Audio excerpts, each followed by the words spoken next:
Salut les amis, j'espère que vous allez bien. J'ai une petite question pour vous. Est-ce que vous aussi ça vous agace quand vous vivez des moments d'épreuve et que quelqu'un vient vous voir avec cette phrase toute faite, tu sais, après la pluie vient toujours le beau temps. Moi ça m'irrite assez pour que je lui réponde de façon très sarcastique. Oui, tu as raison, et souvent après le beau temps, c'est soit la pluie qui revient, soit pire. C'est ce qu'on appelle la météo. Je dois reconnaître que pendant longtemps, j'ai eu plusieurs griefs envers ce proverbe. Tout d'abord parce que trop de personnes l'utilisent comme une sorte de litanie superstitieuse qui, plus ils le répètent, plus ça va amener le beau temps sur leur temps de pluie, ce qui est assez faux. Mais aussi parce que j'ai longtemps pensé que le fait de dire ça n'amenait aucune solution ni aucune clé pour résoudre la situation. Et sur ce dernier point, j'avais pas mal tort.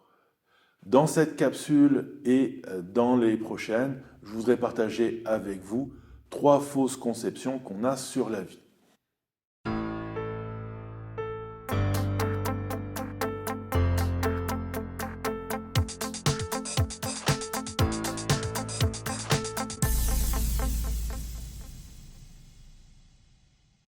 La première fausse conception qu'on peut avoir souvent face à la vie, c'est de croire que cette dernière doit être un long fleuve tranquille et que les épreuves ne sont que des temps de parasitage qui ne devraient pas exister. Parce que la vie est difficile, et ça c'est le constat avec lequel l'auteur Scott Peck ouvre son ouvrage le plus connu, Le chemin le moins fréquenté. Un constat qui certes n'est pas très vendeur, mais qui est facilement vérifiable. Tout simplement parce que le fait de vivre, que ça soit en société ou tout seul dans la nature, ben ça nous impose des contraintes. Les autres nous imposent des contraintes, la physique nous impose des contraintes, notre organisme et la biologie nous imposent des contraintes, et parfois même on se crée des contraintes tout seul. Et toutes ces contraintes, ben quelque part, ça amène un lot de difficultés. Donc la vie est remplie de contraintes difficiles, donc potentiellement elle est difficile. Mais ce qui est plus intéressant, c'est ce que le psychologue va affirmer juste après. Il va dire de ce constat qu'il est certes banal, mais que ça reste une grande vérité. Et qu'une fois qu'on l'a compris, on peut la transcender. C'est-à-dire qu'une fois qu'on saisit que le caractère de la vie est d'être difficile, eh ben, elle ne l'est plus parce qu'elle devient simplement la vie. Une fois qu'on accepte le fait que la vie a dans son caractère le fait d'être difficile, alors on se prépare à vivre des épreuves et du coup on commence à s'équiper pour y faire face. Malheureusement, Scott Peck arrive assez rapidement au constat aussi que ce n'est pas l'attitude que la plupart des gens vont adopter. Bien au contraire, quand l'épreuve frappe à leur porte, beaucoup trop de personnes s'assoient et commencent à se plaindre de leur propre sort, comme si, à la base, la vie aurait dû être facile. Sauf que, comme on vient de le dire, elle ne l'est pas, elle est difficile. Bon, je pense que jusque-là, vous suivez. Le problème, c'est que plus on se plaint, moins on agit, et moins on agit, plus on s'enfonce dans le problème. C'est souvent pour pallier à ça que l'esprit va être capable justement de créer toutes sortes de stratégies qui vont nous faire croire de façon assez illusoire qu'elles nous apportent des solutions face à l'épreuve, des sortes de solutions magiques telles que la superstition, la pensée magique ou carrément le fatalisme qui nous fait baisser les bras et accepter notre sort. Et ce qui est fascinant, c'est de savoir que le fait d'être chrétien, ben ça ne nous immunise pas contre ces stratégies-là. Beaucoup trop de croyants pensent que le fait de devenir chrétien, ben c'est censé rendre la vie facile. Et ils basent souvent justement leur conception des choses sur des textes tels que le psaume 23. Ce dernier est certes le plus populaire du livre, parce que justement il est rempli de beaucoup de positivisme, mais surtout parce qu'il décrit Dieu comme un bon berger qui prend soin de ses brebis, leur trouvant des verts pâturages pour qu'elles puissent se reposer, se renouveler, mais qu'il les conduit aussi sur le sentier de la justice.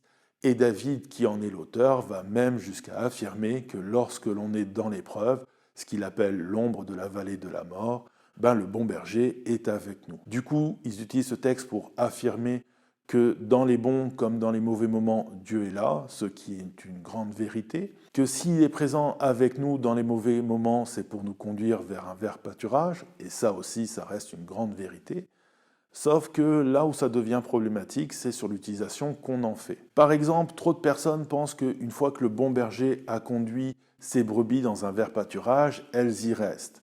Et c'est mal connaître des brebis, parce qu'avec elles, les pâturages ne restent pas verts très longtemps, et très rapidement, il n'y a plus d'herbe, donc il faut déplacer tout le troupeau. L'autre deuxième mauvaise conception, qui découle assez rapidement, c'est puisque le bon berger est avec nous dans la vallée de l'ombre de la mort pour nous conduire vers des pâturages, on imagine alors que ça devient sa fonction.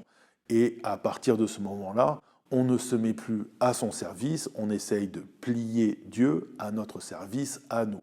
Il devient là en fait pour juste répondre à nos besoins. On imagine même de façon extrême que dès qu'on entre dans une vallée de l'ombre de la mort, lui doit venir tout de suite nous en extirper pour nous conduire vers un vert pâturage.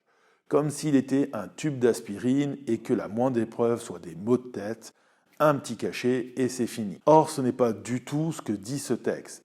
Certes, le texte est très positif, d'ailleurs la plupart des commentateurs sont d'accord pour dire qu'il a certainement été écrit dans un grand moment de bonheur qu'a vécu David. D'où justement ce côté vraiment très joyeux dans le texte. Mais quand on regarde la vie de David, certes, des verts pâturages, on en trouve plusieurs, mais on a l'impression que le gars a surtout traversé des vallées de l'ombre de la mort, et que c'est comme ça qu'il sait que Dieu est avec lui dans ces moments-là. Parce que très jeune, il était très proche de Dieu, ça n'a pas empêché son père de l'ignorer complètement, au point tel que lorsque le prophète demande à notre homme de lui présenter tous ses fils, il oublie littéralement l'existence de David. Il est dénigré par ses frères. Le premier moment où il rencontre enfin de la reconnaissance et du succès, le roi devient jaloux et cherche à le faire tuer. Il a eu une grotte pour maison, il a connu la famine, il a perdu son meilleur ami Nathan. Il a certes commis des erreurs, mais il y en a surtout une qui va lui coûter toute sa famille. Et de cette erreur va découler la plus grande trahison qu'il va certainement vivre, celle de son propre fils qui va chercher à l'exécuter pour prendre sa place sur le trône. Donc, potentiellement, on peut dire que David était un expert en vallée de l'ombre de la mort. Et là, on pourrait penser que notre homme a survécu à tout ça juste parce qu'il savait que Dieu était avec lui. Et là, je vous dirais, je pense qu'il ne le savait pas toujours, ou il y a des moments où il avait besoin de se le rappeler. Parce que juste avant le psaume 23, il y a le psaume 22. Oui, c'est normal, c'est numérique. Mais ce qui est très intéressant, c'est que le psaume 22 commence par cette affirmation « mon Dieu, pourquoi m'as-tu abandonné ?» Et David poursuit en disant que Dieu s'est détourné de lui sans lui porter secours, qu'il n'a pas écouté ses plaintes, qu'en plus il lui criait après tout le jour, mais Dieu ne l'entendait pas, et que la nuit, il n'arrivait même pas à trouver du repos. On sent vraiment dans ce texte la tension, la pression et le sentiment d'abandon qui habitait David. Ce texte a très certainement été écrit dans l'une des vallées de l'ombre de la mort que je vous ai décrit, et on peut en percevoir toute l'intensité. Mais quelque part, je pense aussi qu'on peut plus facilement s'attribuer à nous-mêmes le psaume 22 que le psaume 23. Parce que nous aussi, ce sentiment d'abandon, parfois dans l'épreuve, on a une certaine tendance à le vivre. Et c'est là où je pense que ce n'est pas une coïncidence que ces deux textes se trouvent l'un à côté de l'autre. Parce que justement, ce qu'ils sont en train de nous démontrer, c'est que dans la vie, il y a des moments où on est au plus bas et il y a des moments où on est au plus haut. C'est ça la vie. Et là, à ce moment-là, tout le champ lexical du psaume 23 autour du berger prend tout son sens. Parce que déjà, comme je vous l'ai dit, un vert pâturage avec des moutons et des brebis, ça ne reste pas vert longtemps, mais que surtout, pour trouver un nouveau vert pâturage, il faut parfois marcher pendant des kilomètres. Posez la question à un berger, vous risquez d'être surpris. Mais surtout, David affirme que le bon berger nous conduit sur le sentier de la justice. Donc, pour qu'il y ait justice, fallait qu'il y ait tort au début. Et surtout, un sentier, ça peut être plus ou moins long. Et si on applique tout ça à la vallée de l'ombre de la mort, on réalise que dans l'épreuve, le bon berger est là, il attend qu'on ait fini de se plaindre et qu'on se souvienne de lui. Et à ce moment-là, il nous regarde et nous dit « Suis-moi, je vais te conduire dans un vert pâturage, mais prends garde, le chemin peut être long. Et ça, c'est une promesse extraordinaire. Le fait que, de un, Dieu ne nous abandonne pas, de deux, qu'il a l'intention de nous conduire vers un vert pâturage, et de trois, même si le chemin est long, il reste avec nous. Vous pourriez me dire, oui, c'est facile d'affirmer ça derrière une caméra.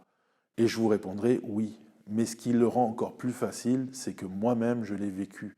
Quand je fais le constat de ma propre vie, je suis passé par la violence physique, la violence psychologique. J'ai connu le fond du trou. Et ce qui a été le pire, c'est les 2 fois où j'ai failli perdre mes 2 enfants à cause de leur état de santé. Donc, des vallées de la mort, j'en ai vécu plusieurs.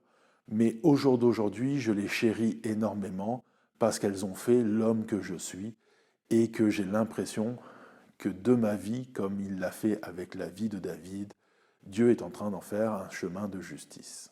Et c'est là où, chaque fois que je me retrouve dans un vert pâturage, j'en profite à fond afin de pouvoir avoir toutes les forces et toutes les ressources nécessaires pour faire face à la prochaine tempête qui s'en vient. C'est aussi ça qu'est en train de dire le fameux proverbe de « après la pluie vient le beau temps ». La principale différence pour nous les croyants, c'est que le beau temps, il vient parce que le bon berger est là et que c'est lui qui fait la pluie et le beau temps. Alors justement, profitons de cette épreuve mondiale qu'on est en train de vivre pour se mettre à la recherche du bon berger, parce qu'il est là, avec nous. Et laissons-le nous guider, afin de faire de cette épreuve un sentier de justice. Voilà, c'est tout pour cette affirmation. On en verra une autre dans la prochaine capsule.